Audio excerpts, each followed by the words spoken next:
Hi, everyone. I'm very happy to have Antonio Vázquez-Arroyo with us today, and we're looking forward to discussing his essay that you read, as well as his broader concerns of his research. So Antonio is the author of Political Responsibility, Responding to Predicaments of Power, which was published by Columbia University Press in 2016. And that book consists of a political and conceptual critique of the ethical turn in the humanities and social sciences, and a defense of a robustly political understanding of responsibility. Among his multiple current projects, he is writing a book that engages the dialectical legacy of Hegelian Marxism and its heirs, Theodore Adorno and Frederick Jameson.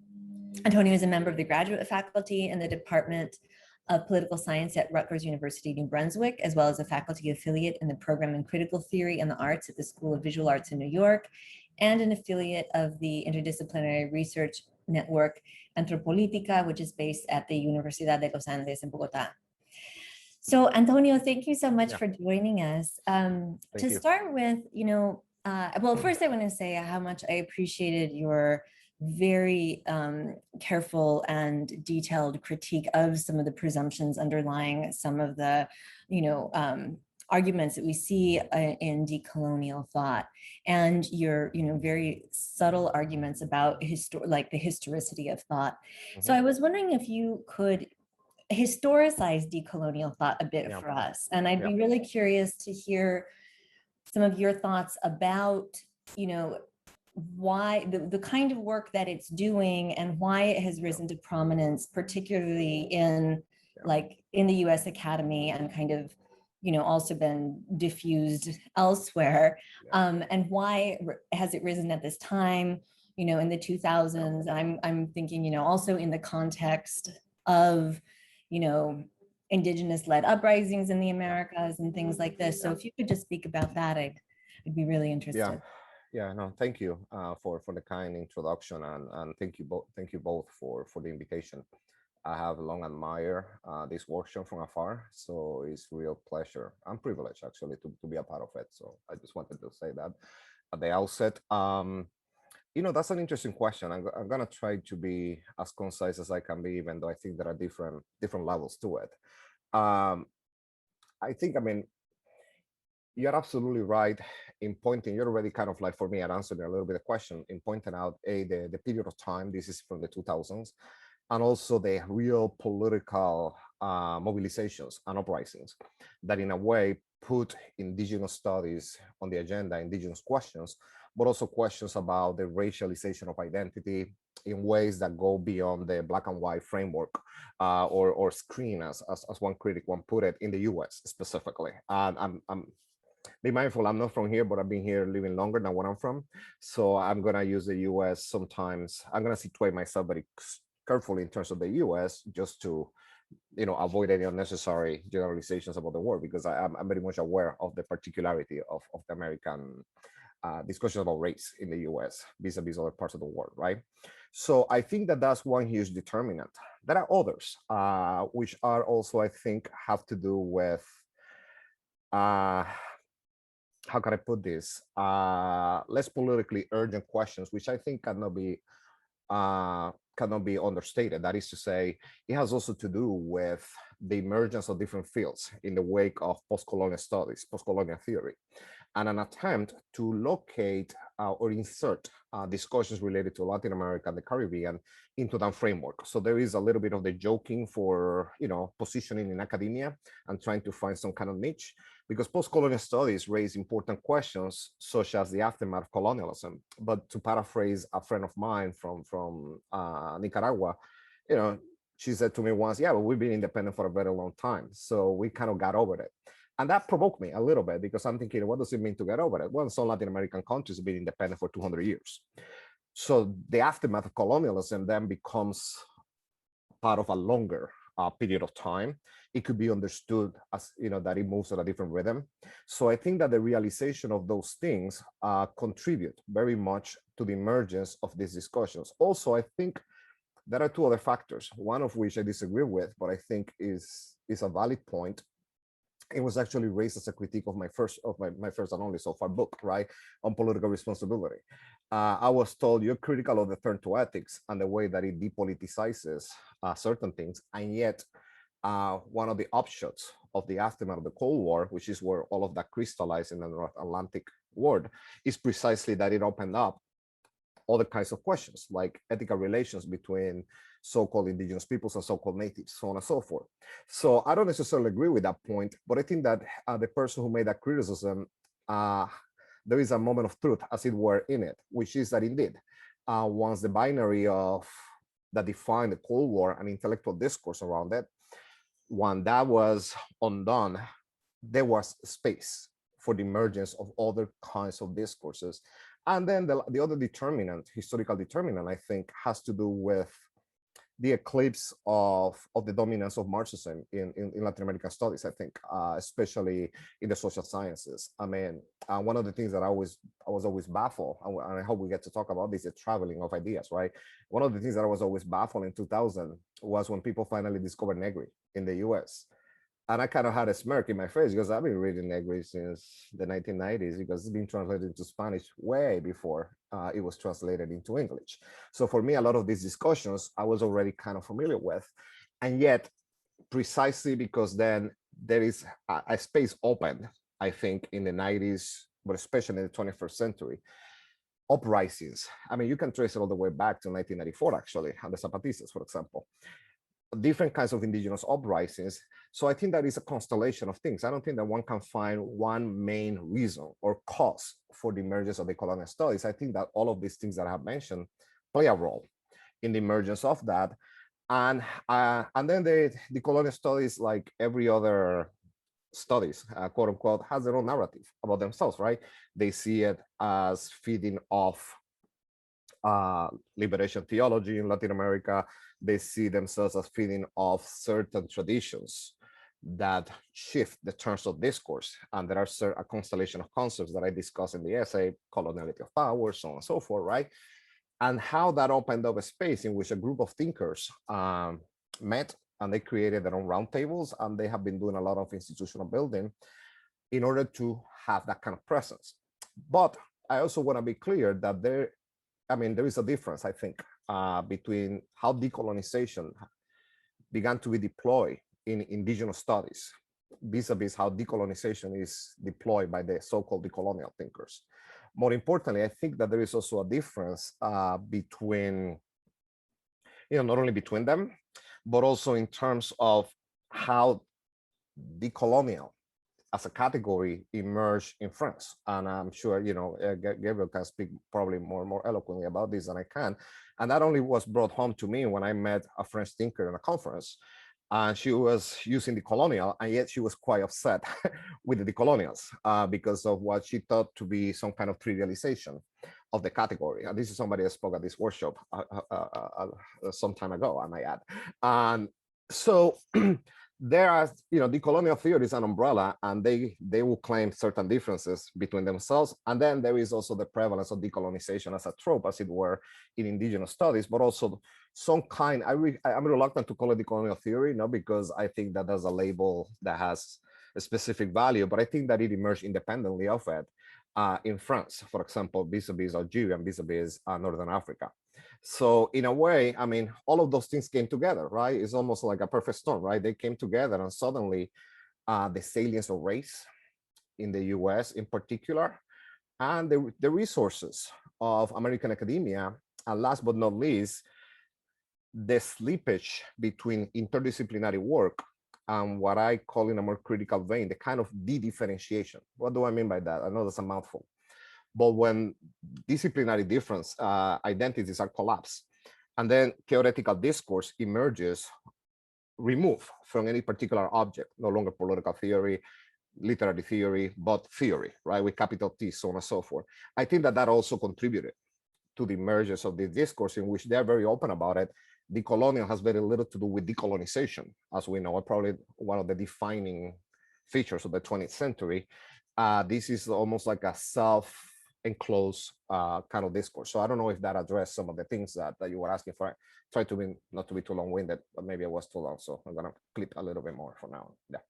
No, it's all good. Jen, Yeah. would you mind? Oh, you have Sorry. muted yourself, so I guess you won't mind. Yeah. Just very quick follow-up, because I sensed in your question, Jen, as well, a concern with the colonial dynamics at the level of knowledge production that are operative behind the promotion of certain forms of decolonial or post-colonial theory over and against other forms, and that the establishment of many of these canons have been vetted for the most part by not only powerful institutions generally situated in the global north, but also moneyed interests, of course, foundation money and political and strategic interests.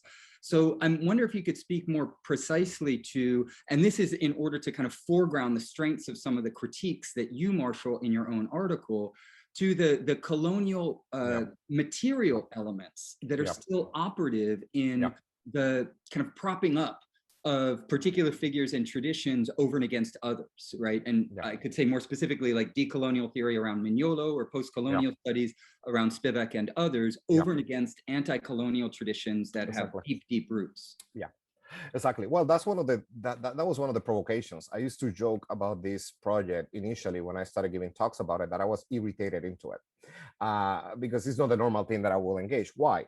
And you will see, this might seem like a brief tangent, but it will make sense at the end. There is an identitarian logic behind many of these efforts, right? Understandably so in many cases, because we're talking about racialized, gendered identities, so on and so forth, right? But what I mean by that is that I remember when I came to the US, I was writing a dissertation on Adorno. And every time that I met with a fellow from the Caribbean or Latin American, they will ask me, why Adorno? And my response was like, why not, right? But behind the question, there was almost the assumption that I should be writing about my own kind, right? The kind of identitarian logic that will call into question the ability for a man, heteronormative man, to do feminist theory or queer studies, so on and so forth, right?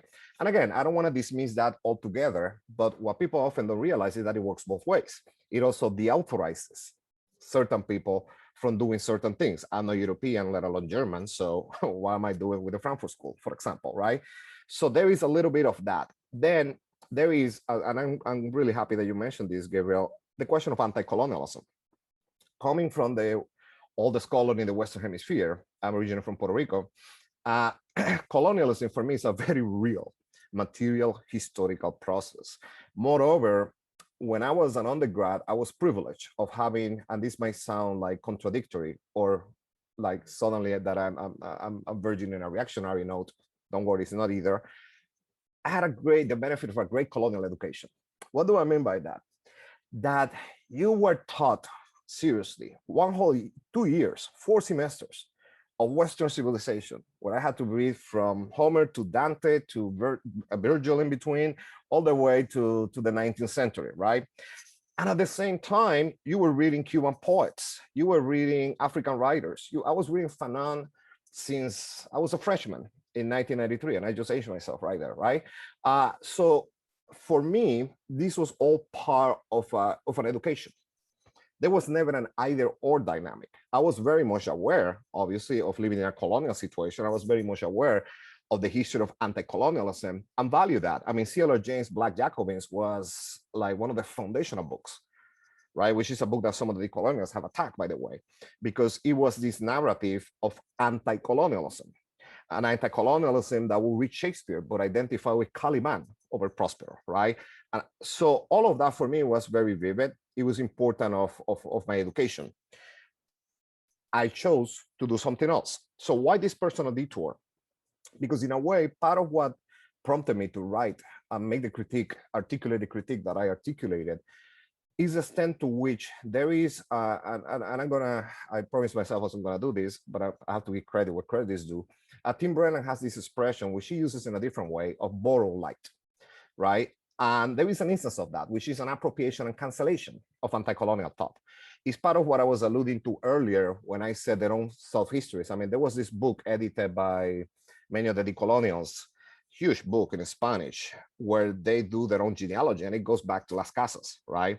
And it's the kind of hyperbolic backshadowing, as it were, that I'm too much of a historicist, I guess, that to sort of like swallow that, right? And then there is the Fanon of Homi Bhabha, which has been criticized in post-colonialist theory, and then the Fanon of Maldonado Torres and some of the decolonials, right? which is an attempt to create a genealogy. And I think that, I mean, that's the internal politics of theory, as it were, right? You create this genealogy, this kind of pedigree. But the question is how valid it is when your politics and the political implications of what you're doing with that runs against the political balances of the work itself. For example, you have a phenomenon that is all about subjectivity, but never about emancipation. You get a C.L.R. James that is trapped, as David Scott will have it, in the paradoxes of colonial enlightenment, as opposed to somebody that is saying, let's learn from this experience because we have impending revolutions in Africa, we had the Cuban Revolution, so on and so forth. Living traditions, as opposed to with a hard political edge. But part of what makes the decolonial, and here I'm gonna go sociological for a second, and some of these other traditions, when they travel to the American academia, in particular, but not exclusively, is that then they borrow this light, as it were, but it's a double gesture of bringing it up, but also canceling. It's kind of like, I've been very harsh about this in occasion. I say, it's like bringing somebody from the water to strangle that person upon arrival, because you're basically, elevating these tests and these books and these authors and these works. And yes, more people are reading them. That's amazing, great. But then the reading, the authorized reading, is one that I think eclipses a lot of what I personally value about anti-colonialism. So I always made the point of making a distinction, and I'm glad that, again, that you mentioned it, between anti-colonial thought and the colonial thought or post-colonial thought. Just like I think it's very important to understand the difference between subaltern studies and post-colonial theory. To talk about something analogous, right? I mean, I'm Guha's hegemony, dominance without hegemony, elementary forms of peasant resistance. I mean, those books for me are masterpieces. I mean, I think that those are books about power, period, political theory, without South Asian attached, so on and so forth, right? And yet, what is done afterwards, well, there are, I know Gabe doesn't like these categories, but there are continuities and discontinuities in these processes, right? In the sense that some things, priorities change. Suddenly, what was a priority in the early subaltern studies no longer is a priority. And what happens in the case of decolonial thought, I think, is that decolonization and colonialism are treated almost in exclusively discursive terms. And that's the move that I reject. And that's what I try to articulate, because I think also part of what rubbed me the wrong way, going back to my little anecdote of my education, is that there is something deeply arbitrary in the Eurocentric, using Eurocentrism to dislodge or append categories. Because, I mean, I personally, and again, this is why I situate myself, maybe this is what somebody where I'm coming from is bound to say, I never agonize about who said anything first. For me, that's not a very interesting question. Who coined the word party? Who coined the word nation? Who coined enlightenment? I mean, for me, that's not the most interesting question. The interesting question is how those categories participate, are contested, undone, redone, recast in particular situations. That's what makes them interesting. Mm-hmm. And then there is also the arbitrary nature, because a lot of the times you de-authorize or authorize a category or a scholar or a thinker in terms of origin, but then through categories that are not autochthonous either. I mean, it's just a trap. Autochthonous categories, autochthonous thought is a trap. And again, maybe this is what somebody from a region that has the most diverse gene pool of the world, the Caribbean, is bound to say. But for me, this is such a pseudo problem to sort of like get so caught up into, the origin of a term and its application. Those are two very different things. Mm-hmm. So that's part of what I think was also at stake here. Mm-hmm. Wonderful. Thank you. This is kind of following up a bit on what you've said. One of the things I really appreciate the critique of the culturalism at work in a lot of colonial thought. And I think there's this, wonderful irony, or maybe not wonderful, that, culturalism is one of, like in Samira Min's book, Eurocentrism, which is, kind of never cited in terms of colonial thought, even though that's, this text from the 80s. It's so, and he identifies culturalism as a key feature of a kind of Eurocentric thought that comes out of, right? That ends up being, so this irony that it ends up being a modality of decolonial thought. And part of, I was thinking about, what we were understanding the history of, why it emerges at this time in the US, and kind of a hypothesis I have about this, I'd be curious to know what you think, is that it perhaps plays a similar role as liberal multiculturalism has played in the US Academy in terms of responding to actual like materialist demands that are coming out of anti-systemic movements, but then translating those, in ideology to a discursive plane or to a plane of cultural differences. And so there's certain, and the way that, people, be it Hazel Carby or Jody Malamed or Adolph Reed, you have historicized multiculturalism as doing that managing work for materialist anti-racisms. I wonder if decolonial thought is doing that in another way, if that makes sense, at a point where kind of liberal multiculturalism has been discredited. But then there's also a way that, and another thing I'd be curious to hear you about, kind of thinking of that tradition, if there's also a way that decolonial thought is sort of taking a certain fetishization of difference that we see in certain kinds of multiculturalism, like, and raising it to this higher plane. So it's, epistemological difference, it's ontological difference, and it just, I'm wondering if you see those kind of communities. I agree. I mean, I agree. For me, it is interesting that not only the divorce that they make explicit, like you're right. I mean, there is a mean and there are a host of others that they will never acknowledge, and they were precursors, but they will never acknowledge them because they have a radical political edge that they don't, for the most part, right?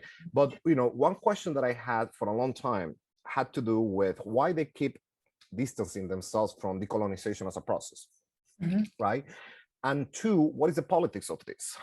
Because I remember listening, being in the audience twice, one in which Mignolo was giving this, really convoluted answer to the question about the politics of it, that struck me as even redeeming some kind of forms of difference and resistance that I take to be thoroughly reactionary, for example. But then I also heard another decolonial saying that, part of the goal is to establish, and I quote, a Latino Academy of Sciences. And I was sitting there thinking, like,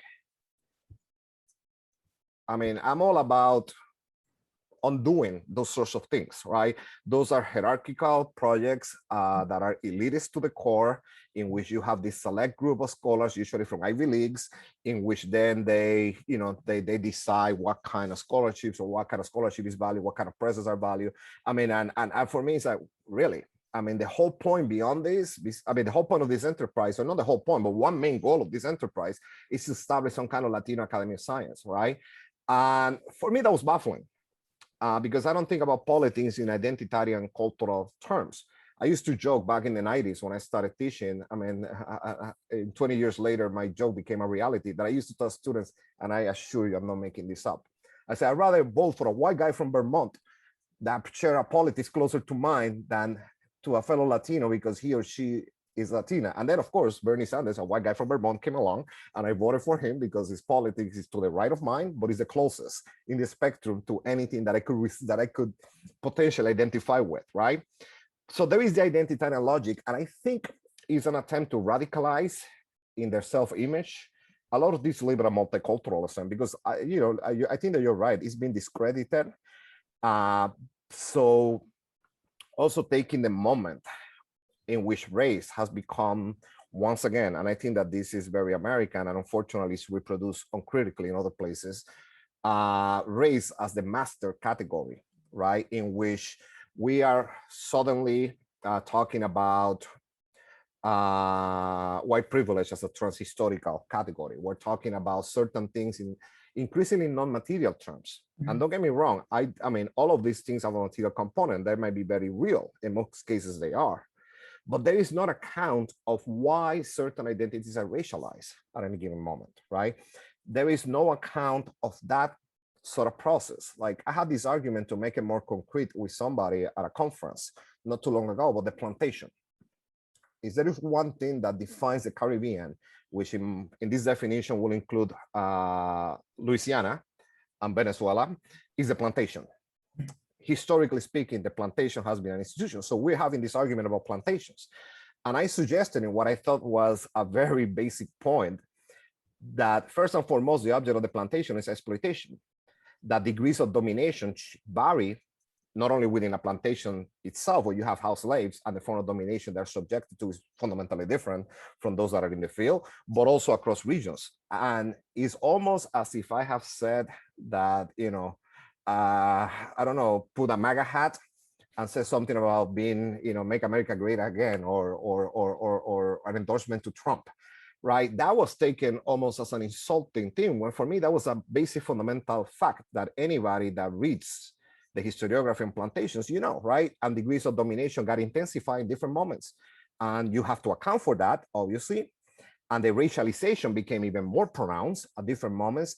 So these things are never ex nihilo. And when you look at the material historical element, which is why I emphasize so much this historicity aspect of it in a rather loose way, I know, but it's precisely because I think that that is what gets missed. And insofar as that element gets or falls by the wayside, really what you have amounts to a more jazzy version of multiculturalism. It's more glittering, it has a better jargon, it's theoretically more sophisticated, but really the politics don't amount to much.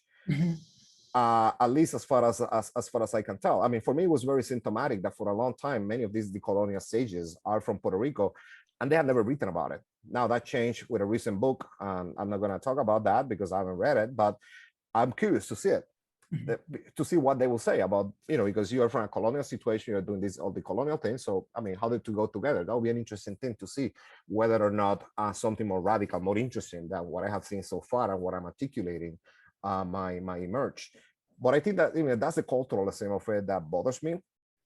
And that's why, again, going back to the classics, I mean, but also James. I mean, James understood how race and class are very much intertwined, but in a non-reductive way. Just like he never had a class reductionism, even though he was familiar with the Marxism of the Second International. By the same token, he had a keen sense of race in Saint-Domingue, eventually Haiti, and the context in which the Haitian Revolution unfolded. For me, I mean, for me, those are crucial insights that people like Adolf Reed and others in the US have been making for years, or have been arguing for years. And yet, these are the same people, and as he calls it, and this is Adolf, not me, in the Great Awakening, are completely sidelined. And this is precisely the kind of like more historically materialist understandings of race and racialization that I see in short supply, to put it mildly, in a lot of these decolonial writings and formulations. No, I absolutely agree with you. Thank you for that.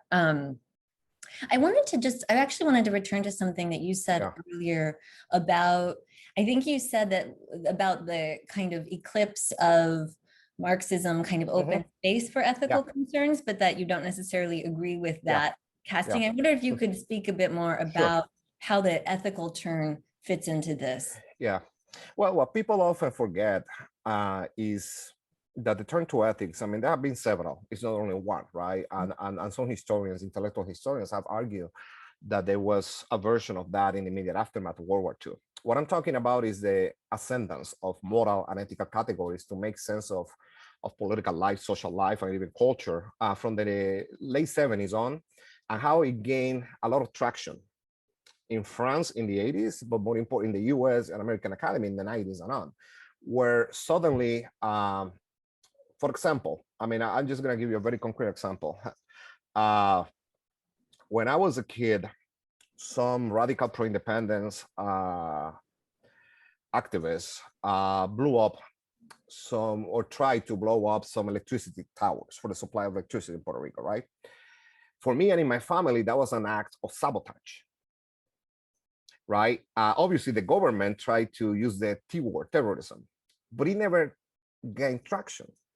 Just like Sheldon Walling could write in the New York Times in 1981 about the Weatherman movement, how there is a difference between sabotage and terrorism. With the ethical turn, those are the kinds of distinctions that increasingly became impossible to make. In the case of Latin America, suddenly you had the discussion that emerged in Argentina in the 2000s, I think, between former guerrilla combatants. And Bruno Bustillos has written about this, I think, in his book on Freud and Marx in Latin America, how suddenly the violence was to be disavowed to court. Violence is unethical. How can you kill somebody? That's somebody's son, somebody's daughter, so on and so forth. And then you have the ex-communist conscience kicking in, a lot of repentance, and how could we do that? How could we normalize so much violence, so on and so forth, right? So obviously there is an element of truth there. And the element of truth has nothing to do with the activism violence. I don't think it's there. And I'm going to give you another example in a moment. I think that it has to do with the fact that indeed the discourse of the Cold War silence the centrality of some genocides. For example, silence, people were not talking about extreme violence along those lines. All of that became possible with the collapse of that ideological bloc, right? So that's the moment of truth in the way that I see it. Some discussions suddenly could gain ascendance because the binary between East and West, socialism and capitalism, was so prevalent that according to their narrative, it wouldn't allow enough space to think about the continuity in the forms of violence, so on and so forth.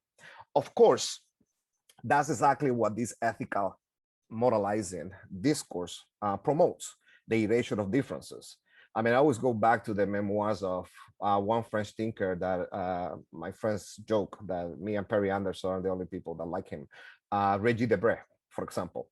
Regis has these memoirs about his time with Castro, Allende, so on and so forth. And he said it very clearly. You know, he actually said it tongue-in-cheek along the lines of like, the guerrilla has, you know, we had an ethical code. Kill an innocent? Never. Rob a bank? Yes. Torture a prisoner? No. Shooting somebody that is of the counter-revolution is a torturer? Yes. And he goes through these distinctions that in my mind, at least, I kept thinking like, yep, right? But those were the distinctions of a kind of political ethic, which is part of what I articulated in that other book, that suddenly the ascendance of moral language and ethical categories completely obliterated. Suddenly it's a question about good versus evil. Suddenly it's a question of never again, in which, for example, even the Judaicide, Auschwitz, is completely dehistoricized. Suddenly even to historicize genocide is almost sacrilege. So then you have all these bans in the name of ethics and ethical discourse, in which a lot of the distinctions, a lot of the the rationales that one could have to separate, yes, I mean, there is a difference between a fascist and an anti-fascist. There is a difference between, you know, the fighters of the resistance in France, Yugoslavia, or Italy, vis-a-vis the forces they were fighting. Just like there is a difference between slaves and an uprising by slaves vis-a-vis the attempt to subdue it or to put it down by the masters, right? Yet, the more ethical language became ascendant, the less those kinds of distinctions make sense. And suddenly you have also the ascendance of the trope of totalitarianism. Suddenly the end of the Cold War showed that both blocs were exactly the same, there is really no difference, which then leads for people to disengage completely, or to a kind of negative ethics of either toleration or pluralism or something or the other, in which politics become very defensive to prevent this or that atrocity, never to actually bring about change, right? Robert Meister, whose work I really like, he calls this after evil but before justice. It's the politics of after evil. We speak in the name of evil to prevent evil from happening in the world, and yet at the same time, any forms of collective agencies that might want to fight for justice, you deauthorize them precisely because that fight might inaugurate evils and ultimately reverse to a justification of the status quo, right? So when I said what I said at the beginning, is because in my mind, there was indeed space opened for discussions of genocide, extreme violence, and a lot of that happened, obviously, for those of us who are Middle Age, what happened in the Balkans in the immediate aftermath of the Cold War, so on and so forth, right? And civil wars, all these discourses about civil war in Africa, so on and so forth, in Central America in the 1980s. So a lot of it was a reaction to that. And in all fairness, because I gotta be fair, in places like Colombia, who I know better, and Argentina, in intellectual discourses, not necessarily the countries, there was a lot of orthodox Marxist social science, usually of Althusserdian inspiration, that were very rigid in terms of what could be discussed and what could not be discussed. And some people saw the eclipse of that as some kind of intellectual liberation.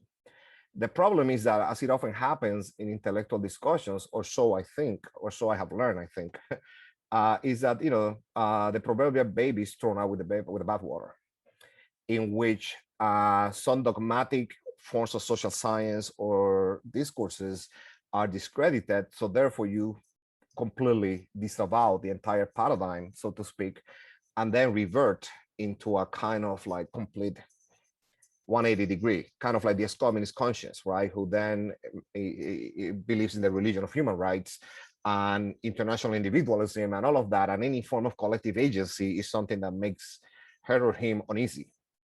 So yeah, I don't know. I can go on. I mean, I wrote a whole book about this thing, but I'm going to stop now. Yeah, with the ethics thing. Yeah. No, that was wonderful. Yeah.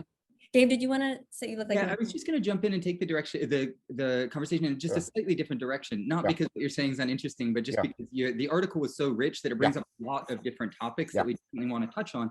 One of them is that I think one of the strengths of your research is that you're always historicizing and providing a materialist analysis that renders the complexities of what has happened and brings them to the foreground, rather than relying on kind of flat-footed accounts of history in which there just be big bad Europe or other such things.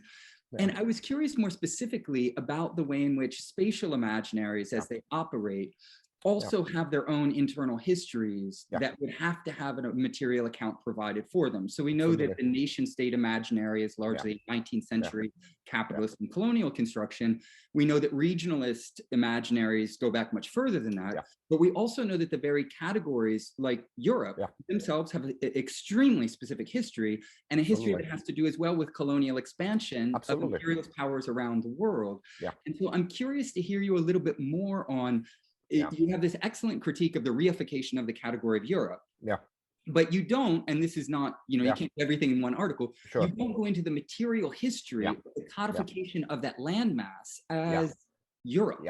Right? And this is an imaginary, right? It's not a given. The landmass itself, it's changed over time. So I'd be curious to hear your thoughts on of a materialist critique and analysis of spatial imaginaries rather than the reification. Sure. No, that's an excellent question. And as it happens, I drafted a chapter let me backtrack for a second. I mean, part of the problem or virtue, depending on who you ask, with some of my essays is that I know I try to do too much, but part of it is because I have a hard time, increasingly so, but I always kind of have difficulty taking for granted I'm just built upon certain narratives, not because they're not good, actually, precisely because there is so much good work out there that gets bracketed out in many theoretical discourses. I always feel like I have to go back to deeply contextualize things in order for them to make sense. So I decided not too long after I published the article, which began as a conference paper, I decided to sort of like expand the different sections as part of a relatively short book. So as it happens, I have this chapter tentatively titled Recognizing, with a hyphen between the E and the C, Europe. And it's precisely along those lines. I mean, something that I learned from your work, if you allow me to say this, is precisely the centrality of geography for historicism. And I'm talking here about your book on radical historicity and art. I'm bad with titles. I can't remember the exact title, but you know the one that I'm talking about. and geography is really important here because Europe, is a Eurasian landmass to begin with, right? And where Asia begins and Europe ends has been a subject of contestation for centuries, right? Not only there is the colonization of European empires, but actually there was in the late Middle Ages, which is where the term, obviously the term goes back to antiquity, but there was internal colonization of bishoprics from Western Europe to what is considered Eastern, Central Europe, right? You have all these places like Sicily or the Levant and many other regions that were points of intersections in which you can not find any sense of autonomy whatsoever, right? So all of that, I think, has to be made into it. I mean, Europe, sure, people often say, yeah, Europeans, they projected all the way back to Herodotus. I have an issue with that. I mean, for the longest times, it was Christendom. Europe only became defined in 17th, 18th century. And there you also have to differentiate different understandings of that category. So I completely agree with you. Part of what I would like to do next is precisely extend this argument, not so much the criticisms, but actually the other side, right? Just to say there is the critique of the reification, but then to show, rather than just criticizing these formulations, to show what I think is a more enabling, more historically accurate way of understanding these regions, these continents. In this case, I mean, I love the term Eurasian because it defamiliarizes you altogether, because this is a landmass that is kind of a peninsula of sorts. When you completely take Europe as a category from the map and you look, I mean, the Ural Mountains, right? I mean, Russia, so on and so forth.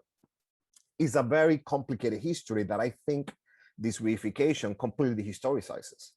And one thing that I'm always very, very concerned with, and actually it's funny because the people that I initially learned this from, they never did it. With the tradition of critical theory from the first generation, in one sense, it was interdisciplinary. And the one discipline they never dealt with much was history. But for me, that's one of the most fundamental ones, because all of these, you have to historicize thought, but you also have to have a sense of the geography of that thinking. And that's what I was giving credit to Gabriel, because it was kind of in my mind. Reading him made me make it explicit, right? And that geography has a history in the same way that other history has a geographical component. I mean, there is a space component to this.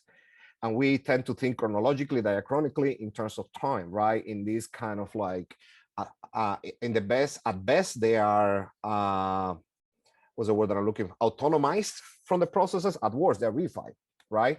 So that's something that I want to do. And I think it's really important to do, because once again, part of the bind that I find myself, and I often don't use that word, I will take it back, but part of the predicament is the following.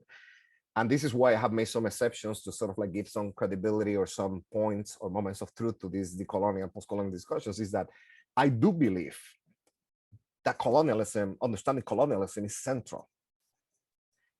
And this is going to sound presumptuous, I just think they got it wrong. They're doing it the wrong way. And this is part of what I used to joke, that I've been irritated into this. You know, kind of like what a friend of ours says, he's a philosopher, he says, you know, it's a Plato complex in us. Let's do it before somebody else mess it up. So I gotta do it, right? But no, joking aside, for me, that's the situation, because on the one hand, you have people from the third generation, fourth generation Frankfurt School that are totally dismissive of this, or pay lip service to it. And I don't agree with that either, right? I think colonialism, racialized histories, all of that should be central to any understanding, to any critical theory worth the name. And yet, I also think that it has to be done differently from the way that is being done. And that's where the irritation came in with the decolonial thing. And I started hearing people with these transhistorical categories about the coloniality of this or that, so on and so forth, and decolonizing thought. And okay, what exactly do you mean by that? What do we mean by those things? And then the dismissal of certain thinkers because they were Eurocentric, and yet you go back to the genealogy of their own categories. These are thought forms that also originated in Europe. And for me, that's not an issue. But the irony is that if for you it's an issue, then you're reintroducing European categories to the back door. And that's what it strikes me as arbitrary, and why I call that a pseudo problem of sorts. And this is where critical theory done in the outside of the North Atlantic world. I mean, here I'm thinking about Roberto Schwartz, which is one of my signposts, fundamental signposts, the great Brazilian critical cultural theorist. Schwartz calls them misplaced ideas. And we look at the misplacement of an idea, of a concept, because it shows us two things: the reality of the situation, how there is a mixed fit. But the interesting question is not, is a mixed fit? No, it's why it is a mixed fit. but more importantly, what are some of the presuppositions that the category had that were not evident in their original coinage because they were there, but become even more evident when they are misplaced somewhere else. For me, those are the most enabling intellectually and political questions.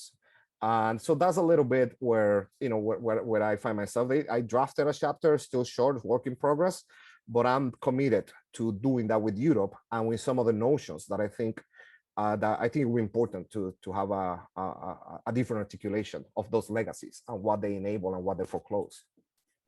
Well, I really look forward to reading that. Yeah, and thank you. I commend you as well. I know that I have suffered myself in my own work from being prodded by irritation more so than being trained in a way in which I had the full systemic positive account of what I wanted to analyze. Exactly. But I also commend you for an evolution that I'm still on myself, from pure criticism to, okay, that's fine, you're critical of these people, give us the right account. And that latter project is so difficult, but so important, because otherwise it remains vacuous and parasitic. So I'm just, I guess, celebrating what you said. I do have one final question I'd like to tag on. I don't know, if Jennifer, if I'm taking up airspace from another question that you had. No. A final question, just that I wanted to make sure that we touched on, because it overlaps with some of the things that we talked in the workshop before. And that is that you reference in your piece the relative autonomy of thought. And I'd like to hear more about what exactly that means. The reason for that is at least twofold, particularly because you're drawing on the tradition of Frankfurt School critical theory. One is, or one articulation of that question would be, well, what's the relationship between theory or thought, if you will, and practice? Right? We see this clearly in the work of Adorno and Horkheimer. We talked about this briefly. Their political positions, and I'm not just talking about calling the cops and pressing charges and other such things. I'm talking about a support for global imperialism, if it be the Zionist project in Israel, the settler colony of Israel, backed up by the United States, if it be the war in Vietnam, if it be an endless series of statements that they've made together about the Arab robber states and all the racist tropes that they deploy about China and the Chinese threat, their anti-communism, their anti-Sovietism. There's a lot in their work that is imperialist and colonial, not anti-colonial. And then the second part of that question would be that, what's the relationship between thought or superstructural production and the base, meaning the material conditions and mode of production. And again, in the case of the critical theory of the Frankfurt School, one of the reasons that they have a monopoly on the term critical theory is because they have been supported by major foundations, meaning the capitalist corporatocracy, the Rockefeller Foundation, also the American Jewish Committee, which has very strong ties to the CIA, the Defense Ministry of West Germany, right? Not East Germany, West Germany. The High Commission of Germany, which was basically the puppet government that was set up by the Americans to keep West Germany as a puppet government. All of these were supporting financially the critical theory, and as well the fact that Horkheimer hired a publicity company in order to prop up critical theory in the Western world. What could, I know I'm throwing a lot out at you, but see the big picture. I see what you're saying. Is relative autonomy in relationship to both the base and then political practice? No, that's an excellent question. My account was too clipped in the essay, so I'm happy to expand what I meant and what I didn't. But before I do that, very briefly, responding to the other thing, I mean, when we talked prior to the colloquium, I told Gabriel and Jennifer, like, I'd rather talk about the problem rather than what formulation I gave or not. What I meant by that, and this is important as part of why I was irritated into doing this, I'm echoing your thoughts, Gabriel, in response to that, is the fact that somebody got the wrong formulation. I learned this early on in my education. Doesn't mean, okay, sure, you think Kant is wrong, just to say one example, right? The deduction, the transcendental deduction doesn't make any sense. Okay, fine.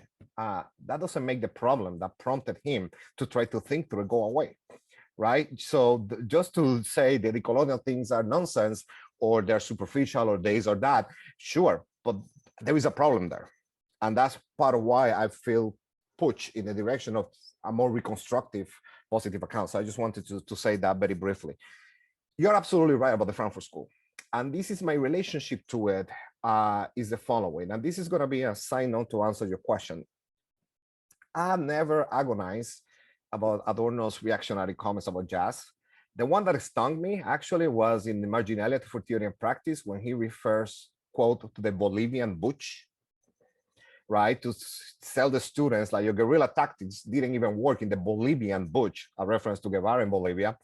How could they work here, right? I mean, I can add to your list of some of the things that they say. Now, with every thinker, and this is something that I do, you might disagree with it, I'm just gonna give you an account. With every thinker of any complexity, I often ask myself the following question, right? Especially this becomes relevant when somebody had a specific opinion. Some of them don't say a word about the word, right? Like John Rawls never intervened, never took a political stance, so on and so forth. But with people that get engaged actively, I always ask my question, okay, these positions, are they intrinsic to the categories that they, in the more theoretical work, are formulating or not, right? It's not a, you cannot have a general answer, I'm convinced, to that question. It's ad hoc. Some cases, there is a deeper connection. I will argue with Heidegger, for example. There is something about his fetishization, mystification of authenticity and certain categories that you can make the claim that when you read the notebooks that, you know, the scandal a couple of years ago, you can see that, you know, it's not so easy to separate the two, right? Now, I made the distinction, and this is where my account was too clear in the essay, I made this distinction in the book, between political concepts and philosophical categories. Again, you might disagree with it, but this is what I'm coming from with it. Because I do think that when, and I'm training political theory, first and foremost, when you look at the history of political thought, a lot of the categories, the politics are more in line with the politics of the thinker. I suppose that when you're thinking with, again, questions of meta-philosophy, for lack of a more elegant expression, like reason, so on and so forth, I think that they enjoy a certain level, not complete autonomy, but this is what I will call even a modicum of autonomy from some of the pronouncements that the thinker in question might make in the name of, right? And this is my relationship to the Frankfurt School. I mean, Adorno, if you read his letters, which, sure, why not, right? I've done it because that's what I wrote a dissertation on. This is one of the most insufferable human beings that you will ever come across. Insufferable, a colossal jerk, right? And I often chuckle reading, like, I mean, one day I pulled one out and told my partner, I said, how can I spend so much time of my life studying the works of such a petty, and then so there were some words, F-bombs in the process, right, person. Now, what I learned from Adorno is Adorno say of something like negative dialectic, theoretical forms, a way of thinking that for me do not necessarily correspond. There is not a one-to-one relationship with the political positions, not only the ones that Gabriel mentioned, which are the ones that I equally deplore, but even some of the more positive ones, such as when Adorno, you know, forced Germans, because suddenly the generation of the 50s, nobody was a Nazi. And Adorno once said famously, in the house of the hangman, nobody wants to talk about the news, right? So there are elements in their political positions, their radio addresses, so on and so forth, that I might sympathize. But for me, there is, and this is not something that it has to be worked out and shown, there is a, you know, there is a modicum of autonomy in the categories that Adorno formulated in his philosophy, vis-a-vis the positions, for the simple reason that I share some of his own theoretical philosophical commitments in concepts, mediation, universal history, so on and so forth, and yet I draw from it completely different conclusions. My politics is, I mean, I don't see the relationship as one-to-one. I kind of go back to Beckett, who was a great modernist, but then when the resistance called, he was driving ambulances, right? In other words, the two don't always move on a par. That would be my answer to that. And I do think, for better or worse, that if you're going to write the history of philosophy, vis-a-vis the history of political thought, which are the only two disciplines that I know relatively well, it will be written differently. The latter will have more sociological content than the former, I think, because categories like reason, and this is one of the problems that I have with a lot of the decolonial thing, I mean, historicize reason, sure. I mean, in the name of reason, just like in the name of everything, you can justify forms of domination, but that is too one-sided. I mean, here I'm thinking dialectically, and this is what I learned from Adorno's negative dialectic, for example, which is why I don't share not only his politics, but his aesthetic judgments. They are equally insufferable. I mean, he's wrong about jazz from beginning to end. I mean, Schubert, sure, I worked for the Boston Symphony Orchestra one. I heard a performance, great. Would it be my choice of music at home? Surviving of Warsaw, no, right? Beckett, I love the plays. The novels, I don't read the book, right? So what I mean, and I say this by way of saying that what amounts as radicalism in one sphere doesn't necessarily translate as radicalism in the other. So for what it's worth, I mean, that's what I meant by that. Namely that, sure, the politics of critical theory from Adorno to Habermas, or even Honneth, right, who is to the left of Habermas, I find them deplorable more often than not. The thought forms of Habermas, the less said, the better for me. The thought forms articulated by the early Horkheimer, not the Horkheimer defending the Enlightenment in a one-sided way, the pessimist Horkheimer, where religion becomes the, kind of like the path. No, we're talking about the early essays of materialism and morality, about critical theory itself. Those, I think, that formulate thought forms that cannot be reduced. The critical input cannot be reduced to the political choices or aesthetic judgments of each individual. That's what I think at any rate. Yeah. Great, thank you. I think we're going to go ahead and open it up, right, Jen? Unless you have other things to tag on. But I think Daniel Otero. Yeah, if you can moderate it, that'll be great, because I'm kind of clueless with this. Yeah. All good. Yeah. On mute. Yeah. Hi, everyone. Hola. Hola, Mi nombre es saludos. Daniel Otero. I'm gonna switch again to English, just introducing myself. It's fascinating what you were saying, and I partially agree. I would say that I agree like in 90% on what you're saying. I just would like you to elaborate in some specifics. Up front, I want to say that I'm totally biased. I do not consider myself a person from the academy. I consider myself more of an activist. I accompany people who are looking for their disappeared ones here in Mexico City. Well, in Mexico in general. Yeah.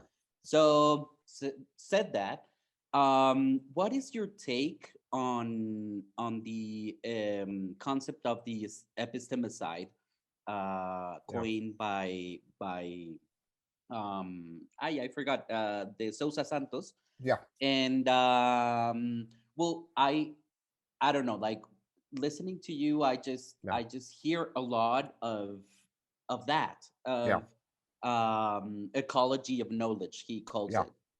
And I just want I don't know if you could elaborate a little bit more on that. I know what you're saying. And just another more comment. I think that it's not about like shutting down the door to European authors, for instance, but that's just my personal point of view. Yeah. I think that it has to do with an ecology of knowledge, but also to be suspicious about how precisely coming from this concept of the epistemicide, how reality has been elaborated for us Latin American people, and for us that, like, for instance, I've never stepped a foot in Europe, so I have no idea what that looks like.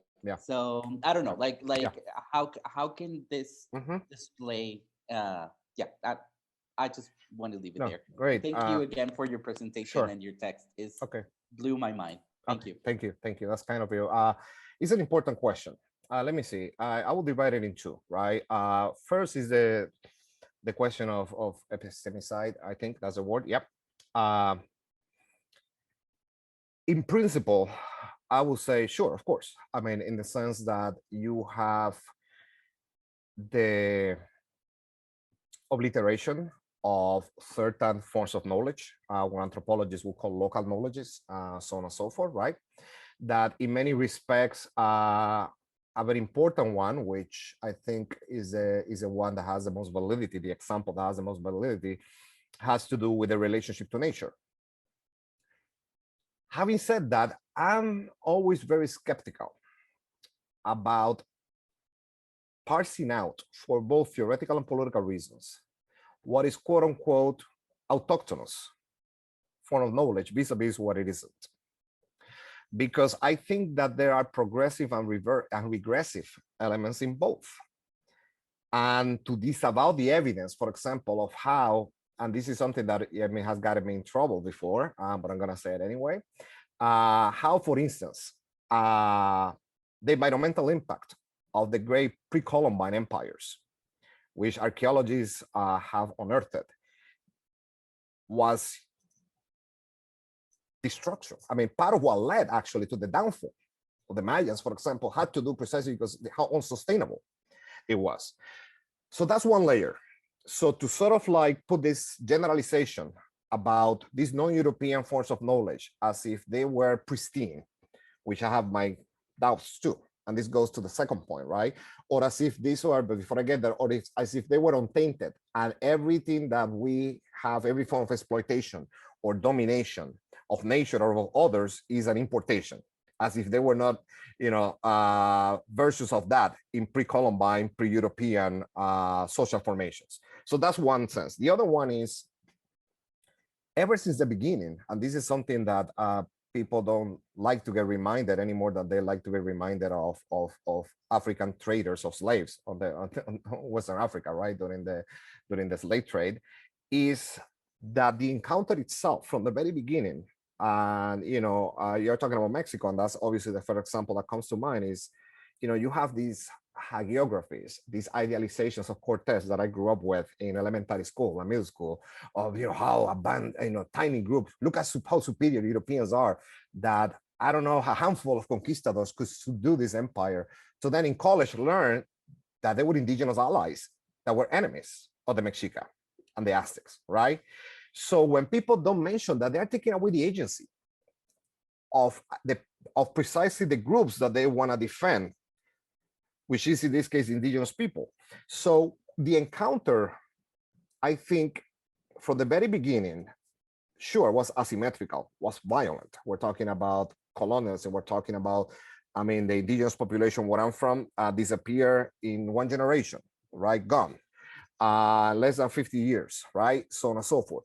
So you have that element, but on the other hand, I don't think it's so easy to parse out what is a European imposition vis-a-vis what it is, and especially when you have social formations like in Latin America or in Puerto Rico, in the Caribbean too, which you could say is part of Latin America. I have no issue with that.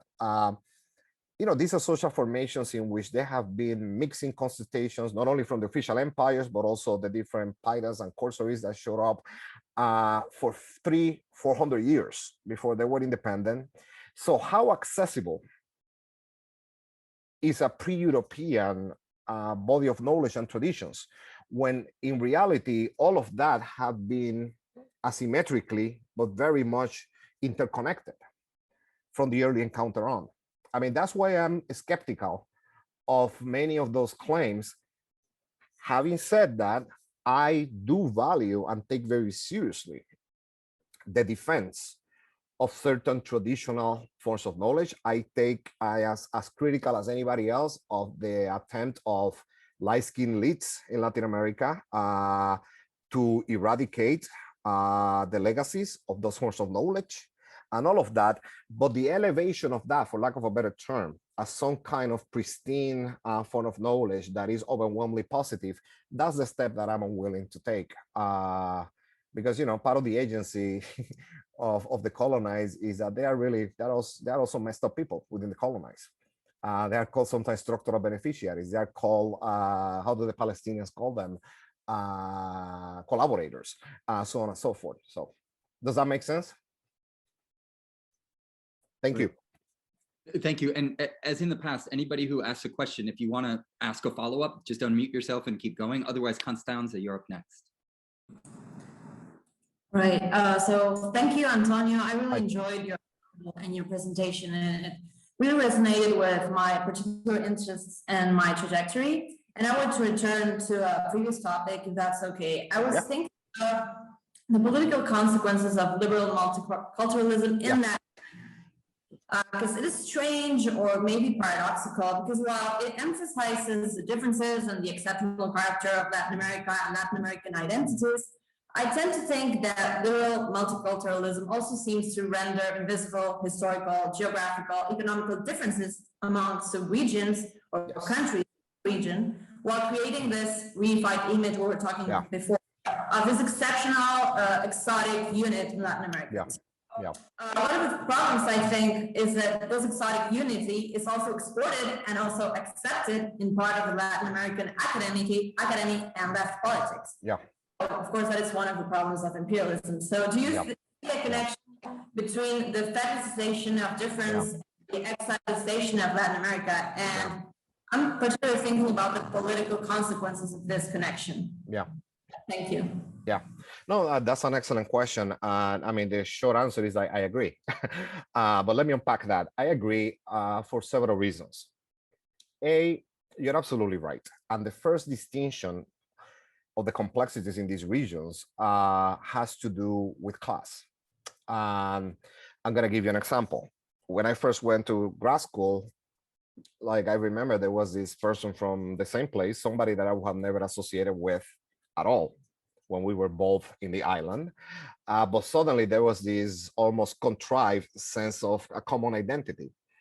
And yet that person became political for the first time in her life because she finally realized that she wasn't considered white by American standards. And I have nothing to do politically, sociologically, even, again, because those are the differences where I'm from. I mean, I'm very light skinned, but I'm first generation. You know, my grandfather didn't even had finished elementary school. And I grew up in the mountains, in the countryside, right? But suddenly then you have somebody that is from, and we know in Latin American countries and the Caribbean, you know, where social stratification is really pronounced. And suddenly that person became radicalized and became eventually involved in all of these identitarian studies, precisely because for the first time, she faced discrimination. And that's the only politics that this person will understand, which fits very well with the liberal discourse of multiculturalism. Because then it's a question of access. It's a question of being the first this, the first that, never about abolishing the hierarchy. It's about having more brown faces or other faces or different gender identities here or there, right? And I think that that is consonant with liberal multiculturalism and the fixation in one aspect of discrimination only, right? Vis-a-vis others. So there is that. There is also, you're absolutely right, the exoticism. I mean, I saw this, I remember in the aftermath of the Cold War, when you had a whole bunch of people changing subjects to study Eastern Europeans at the time. And I remember saying, you know, one of my notorious caustic remarks, like, okay, those are the new Indians now. By that, I mean that suddenly these are the exotic people, these are the different people, and we got to study them to sort of like figure out, you know, what they're all about. So there is, I think that the pendulum goes, on the one hand, from the exotic, different, other, and goes back to one of Jennifer's points, the elevation of difference on the one hand, and yet that difference is very homogeneous in these discourses, because it's a difference that then, in the name of difference, you actually erase all kinds of differences that had to do with class, first and foremost, because I'm convinced that there is something not only non-Marxist, but anti-Marxist in many of these discussions. The distinctions of class, but also distinctions of gender, so on and so forth. I mean, and some of the categories that are defended, which are categories that I'm very ambivalent about, to be honest with you, living in the US for as long as I have lived, that sure, in terms of politics of the US, I mean, I joke sometimes. People say, so what are you? I say, I'm Puerto Rican only in the mornings. I'm Latino in the afternoons. And then I'm a father from 6 to 8. You know, it's my way of saying we all have different hats. But part of that is that as long as I'm in the US and people like me or people that have similar surnames, accents, come from countries like mine, are discriminated, of course, that I will embrace the Latino identity, because that's a way of turning the, you know, sort of like fighting back. But that is, I'm also very much aware that as a Puerto Rican who has citizenship and is light skinned, my experience is fundamentally different from somebody that migrates or somebody that I know that to take a vacation, she has to drive to go to a vacation place 3,000 miles because she cannot hop on a plane because she's not legal here. I can hop on a plane anytime I have, right? But that's precisely the differences that many of these categories promoted by these terms erase.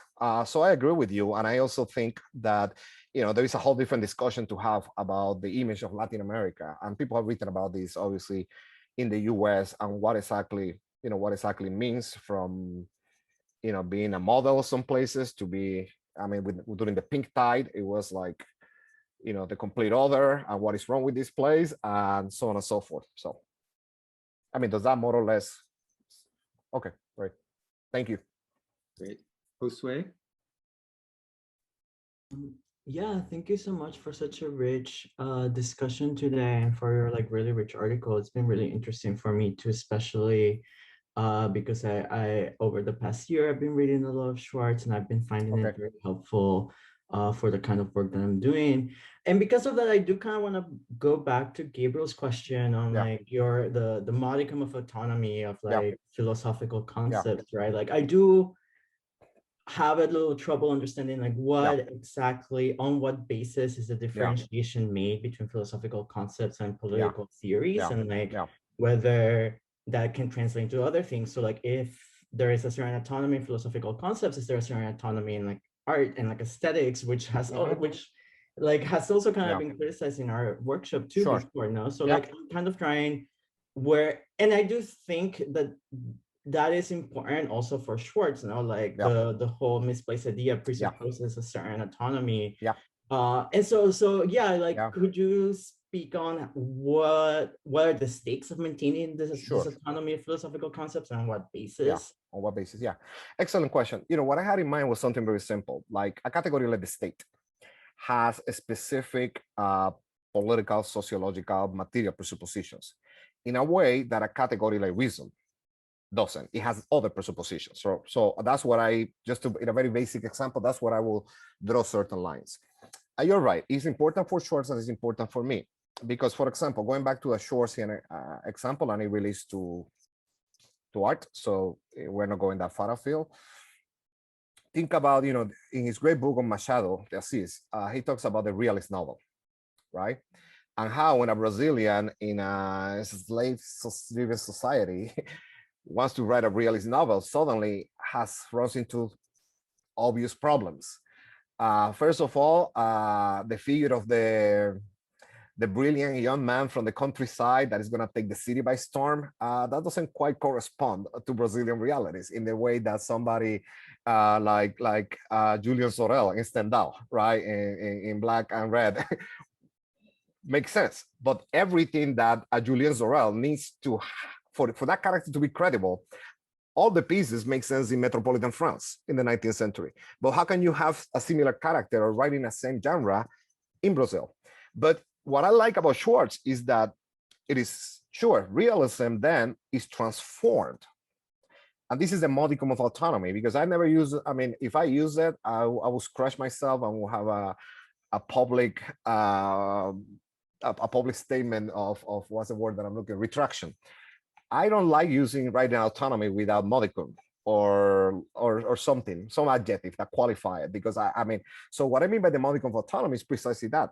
Realism in that sense enjoys a modicum of autonomy from the European context, in the sense that it can, that a Brazilian like Machado can write a realist novel, which of course has nothing to do, or very little to do, with realism, with a realist novel. I mean, nobody will confuse Machado with Stendhal or Balzac or any of those other writers. So the fact that you can do that, that's the modicum of autonomy that I'm referring to, right?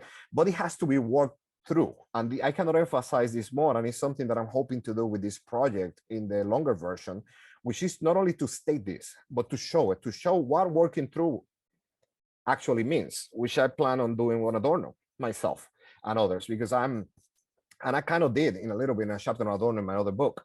But beyond thinkers, actually, it has to be done with the Enlightenment. It has to be done with certain categories. Because, for instance, when you have somebody like Santiago Castro Gomez, who I respect intellectually, disagree with him completely, but I respect him. He has Latin American reason, but it's really Foucault. So you see what I'm getting at? Sure, Foucauldian categories can be deployed in creative ways, which is not simply an application, but actually something fundamentally different. Something else I learned from Adorno. It's not a particularity to a universal, but actually it's a model in which things get reworked. And there is that element of non-identity, without getting too technical about it, right? So that's what I mean by that, that there is that gap, another way to think about it, that remains and can be mined to great critical effect. So when I juxtapose political concepts and philosophical categories, I guess that what I mean by that is that the gap between the social and historical presuppositions is just different in one and the other. And I think that is probably slightly larger because unlike Dussel and many people, I mean, Descartes as the I think, therefore I am, I conquer, therefore I am. I mean, that's a stretch. That's just silly. I just don't take that seriously, to put it bluntly. I mean, that kind of correspondence, Descartes and Cortez, so on and so forth, that sort of thing doesn't make much sense to me. So that's what I mean by it. Like, sure, so I mean, there is a modicum enough.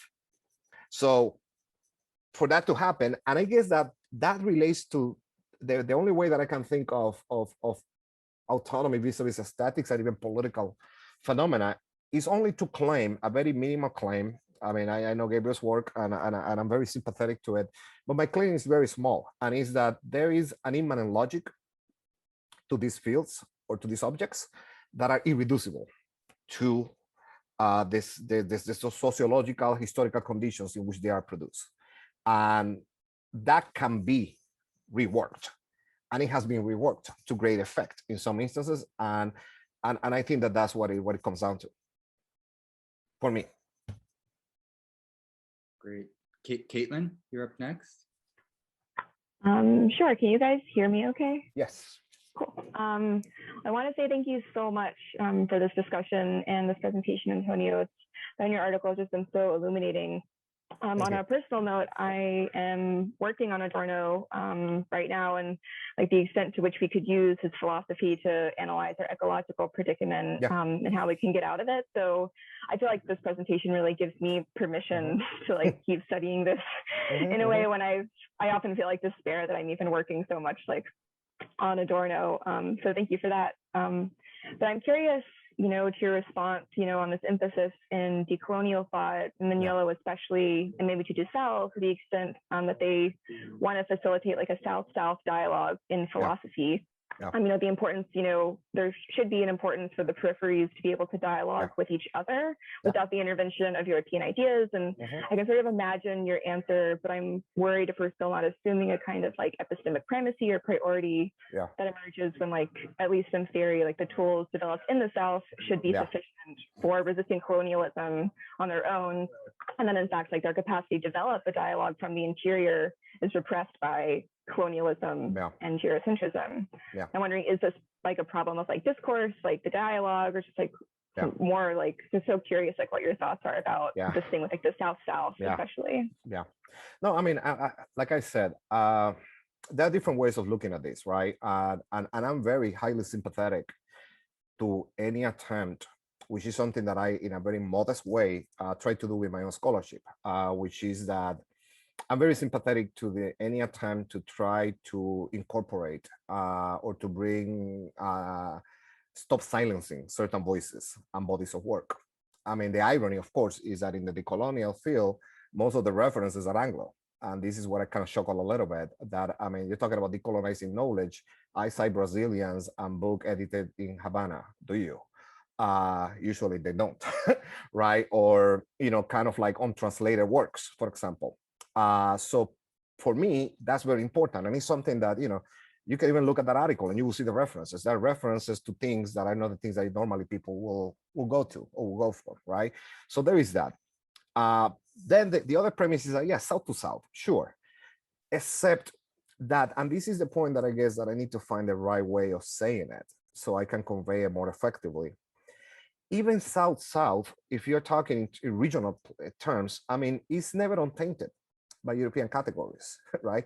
Like I see who the enemy is, developmentalist discourses, right? Discourses that privilege the European path as a model, and then you wanna pigeonhole every other social formation into what is taken or elevated as the normative model of development, right? About, what emancipation looks like, about also, I mean, that aspect of European thought, which I don't think is intrinsically to Europe, it just happened to be the dominant one at the time, right? I will resist as much as anyone else. But the notion that, I mean, come on, Dussel had a PhD in Paris, work, in a Zionist community, although he's on the right side in that issue, I think.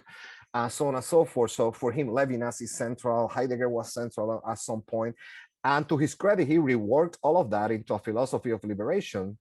But then, and this is the other side of it, the critique of Europe in the 21st century, and I'm glad that you give me the occasion to say this because I think it's important, it's a little bit the easy way out. Because if there is one empire that rules us, it's not Europe. Europe is a deputy of the United States.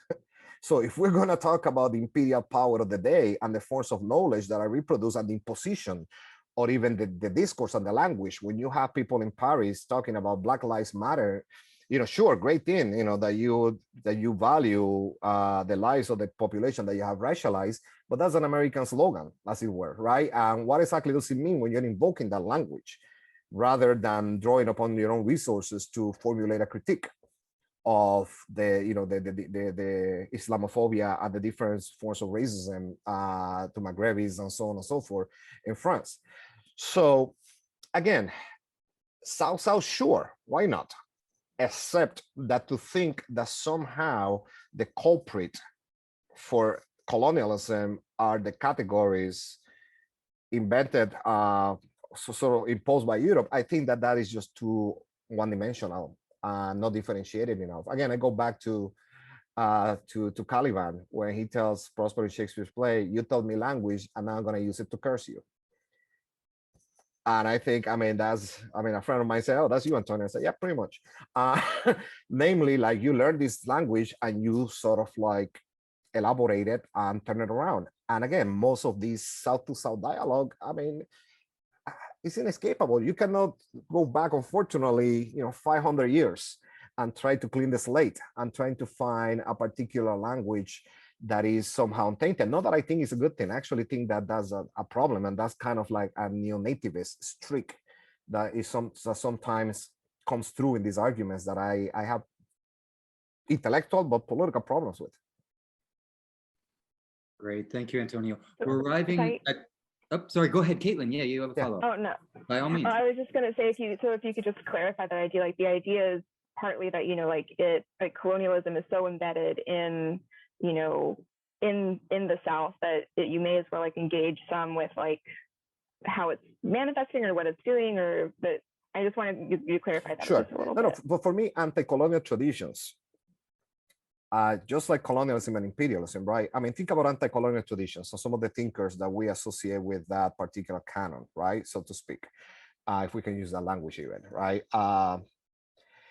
What I'm trying to say is that it's not that they're colonized. You see, that's where I take some distance from the decolonial thing. I think that these categories are in place and they are can be deployed in the context of a colonial enterprise. Just like, the propagation of say, the ideas of the Enlightenment in Nueva Granada back in the day before there was a Colombia, right?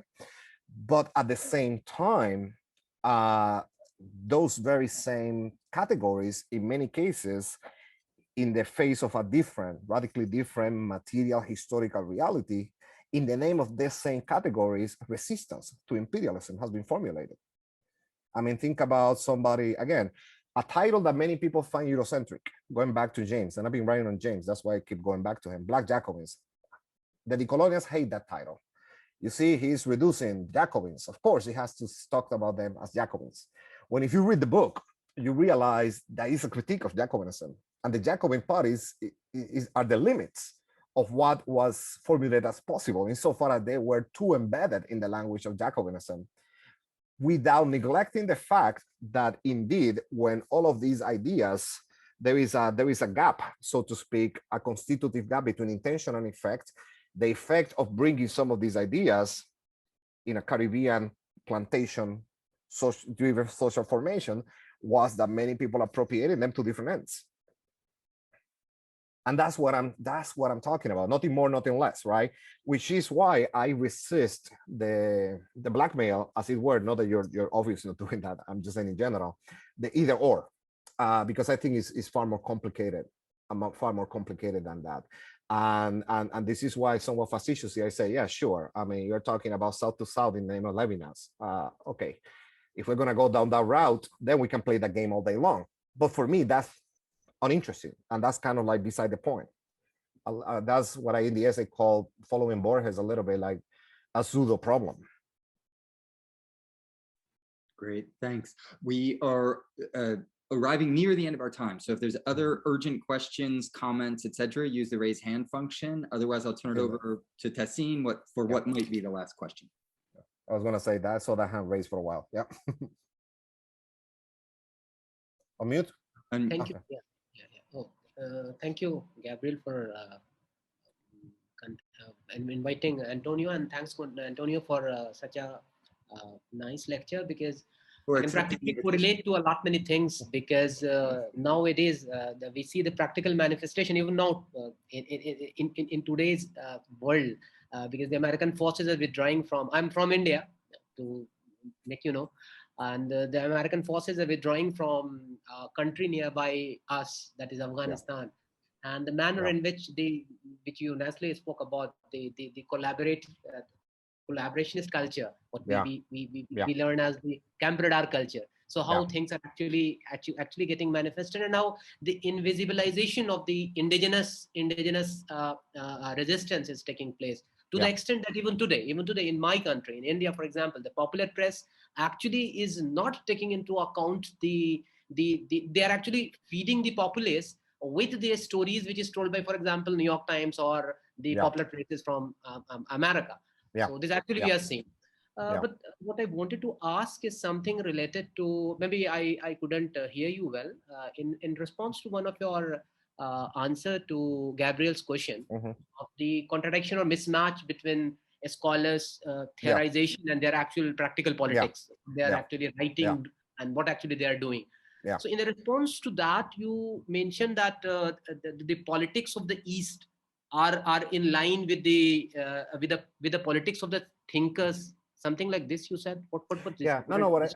Okay, great. I guess what I was trying to say is that in some cases the politics is in line with the scholarship or with the theorization, right? In many cases you can see a very close relationship. Some other cases more ambiguous, but you can still see it there. And in some cases you can you acknowledge, because I think you have to acknowledge it. I mean, that's one thing that I will say, right? Yeah, and interestingly enough, when I mentioned the Bray earlier, just to give you one instance, I submitted a paper talking about the interesting things in academia. I submitted a paper to a journal where I was citing him, where I was citing Carl Schmitt. Now, the Bray, one of the very controversial positions that he has taken was about the scarf, the Muslim scarf in France, right? The headscarf. And people objected violently. How could I cite somebody like Debray? And I kind of tongue-in-cheek said, like, yeah, but I'm also citing Carl Schmitt, a fascist. So you have a problem with Debray and the one intervention that he made about Muslims, which I agree with you, by the way. And actually, I think that he has done even worse things than that, and we can talk about them, over a Nazi who was a collaborator, so on and so forth. And of course, you can cite both to an extent insofar as some of the categories that I was alluding to. In this case, the case of Debray, I was talking about his polemic in terms of borders, which I think goes to an extreme, but it's a corrective from the idealization of war without borders, which is part of that ethical human rights doxa. And in the case of Schmitt, I think that he for the wrong reasons, he has some insights that go way beyond a fascist or a Nazi politics. You don't need to become a Schmittian to sort of like appreciate intelligence and the capacity to see the problem, even if you fundamentally disagree with the way that he framed a solution, right? When he says we are at a crossroads in the 1920s in Germany between revolution and counter-revolution, he was right. He just shows counter-revolution. And if I had been at the same time, I would have chosen the opposite. But at least I could talk to him because I know that we see it. We see the problem. So those are two examples just to illustrate what I'm trying to get at here, right? In terms of, in some cases, I think, I mean, the politics and the theory are very much in line, right? But there are other cases, and the history of political thought is full with this, in which there is what Domenico Lo Surdo once referred, writing about Nietzsche, he calls the theoretical excess. He called it the eccedenza. I mean, that there is an excess that goes beyond the aristocratic radicalism embedded so much in the theory.